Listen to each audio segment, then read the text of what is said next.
I'm just saying this would work a lot better if it were more like other gardens, Summer Sky insisted.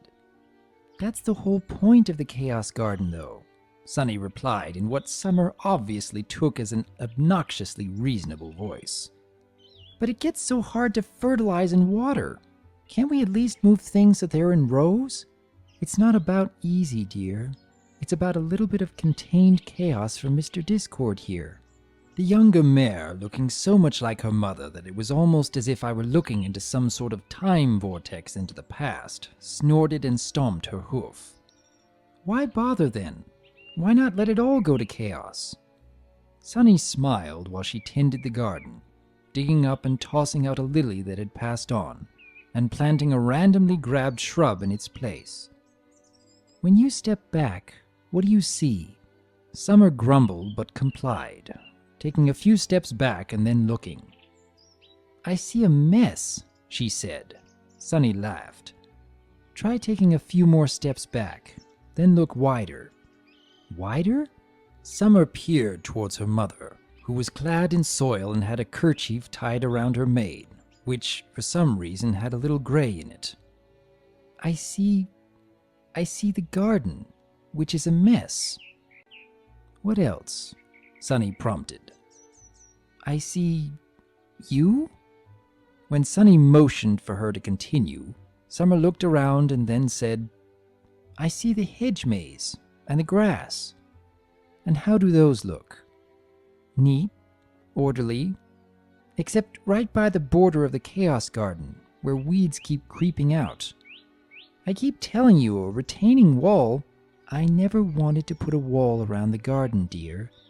It didn't seem right to fence it in. Sunny grunted with the effort as she got to her hooves, wiping her brow with a towel. What you're seeing is order, all around the Chaos Garden. Trimmed grass, sculptured hedges, clean walkways. If we put a wall around the garden, we'd rob it of its power. If we let it go everywhere, it would corrupt the order of this place. Sounds good to me, I thought. But that would rob the garden itself of what makes it special. Chaos and order go together like oil and water, Sunny said, piling her gardening tools into a cart. They don't really mix all that well, but if you take one away and just leave the other, well, it gets boring, doesn't it? Order isn't boring, Summer protested. Ooh, I'm so giving you a noogie once I'm free, little filly. Pure order? Of course it is, Sunny said sensibly. We need order to have a stable life, but we need chaos to make that life interesting enough to live. Still chatting, the two of them left the grove. I barely noticed. I was too busy looking at the garden. Her name is Wind Whisper, Summer Sky said, presenting the foal to me. Windy, this is Discord. Our family takes care of him. The foal gurgled up at me wide-eyed, while I just reeled with confusion. Summer has a foal now? She's just a filly. Granted, a filly who got her cutie mark. Wait, how many years ago was that? I had no idea.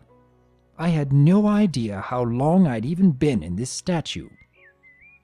The only thing I knew for sure was that there was just one bearer left, one string holding my prison closed, and that had to be near snapping. If I had to bet, I'd say it was probably Twilight Sparkle.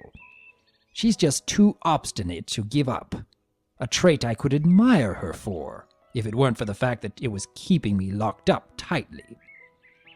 She's so beautiful, Sunny said from behind her daughter, tears in her eyes as she looked down at her grand foal. Another new experience. Now I knew what it was like to feel old. I didn't like it. Sunny had been sick. A cough, she told me one day. Just a cough.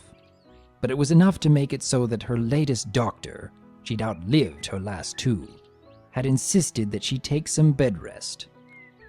Summer Sky was doing her best, along with little Wind Whisper. The filly, though she was a silvery gray and looked nothing like Sunny, reminded me a lot of the older mare. She was inquisitive and loved to laugh, and she too called me Funny Face. It was now a week after I'd felt the last thread snap. The only thing holding my prison shut now was wishful thinking and a lack of a concentrated burst of chaos. Anything would do, really. A war, a fight, even an argument. Heck, get Winter Magic and Cloud Runner back here. I'm sure I'd be free before I could blink. Summer Sky was walking towards me slowly. For once, she didn't have her daughter with her. Summer had followed in her mother's footsteps and turned being a keeper into a family affair. For Wind Whisper to not be here, I vaguely hoped the filly wasn't ill. Then I saw Summer's face. She'd been crying. Hard. No. "Hi, Discord," Summer said with a wan smile. I'm sorry. I can't. Mom wanted me to come and see you. She was sicker than we thought." I could feel the turmoil from the mare, chipping away at the last of my bonds. No. Darn it, no! I don't even know if you can hear me, or care if you do, but it was quick, at least. Peaceful. Everyone was there, even my brother and sister. A crack in the stone. Summer didn't notice. Not like this, I thought furiously. Not because of... She wrote you a letter. It's here." Summer took the letter from a thin saddlebag by her side and placed it by my feet. "She didn't want me to read it. She said it's just for you." Summer Sky started crying again. Another crack appeared. And, for the first time in my existence, I sought to keep myself imprisoned. Even if you asked me now, I couldn't say why. "I'm sorry," Summer said, wiping at her eyes. "I'm so sorry. She wanted to come and see you, but she couldn't. She had no strength left at the end. I knew she loved coming here, and I don't want you to worry. I'll keep doing my best. And I know Wind Whisper will as well, and... The mare collapsed, sobbing. The stone cracked again, this time audibly, the snap of it breaking, filling the grove. All of my efforts meant nothing. I was being freed. Summer looked up, shock and fear in her eyes, as for the first time in who knows how long, I began to straighten up.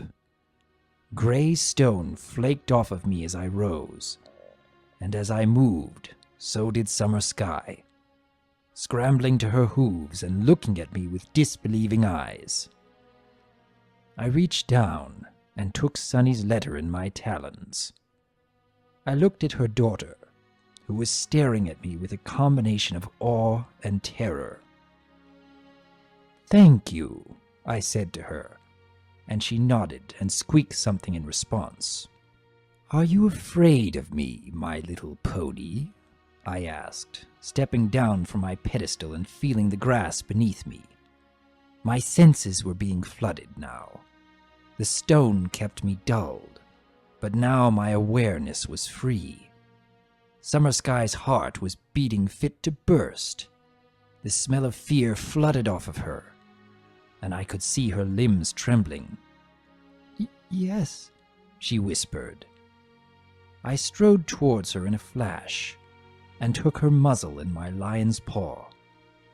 Leaning down, I looked into her eyes. "Neither you nor any pony in your family from now until the end of all things, will ever have need to fear me.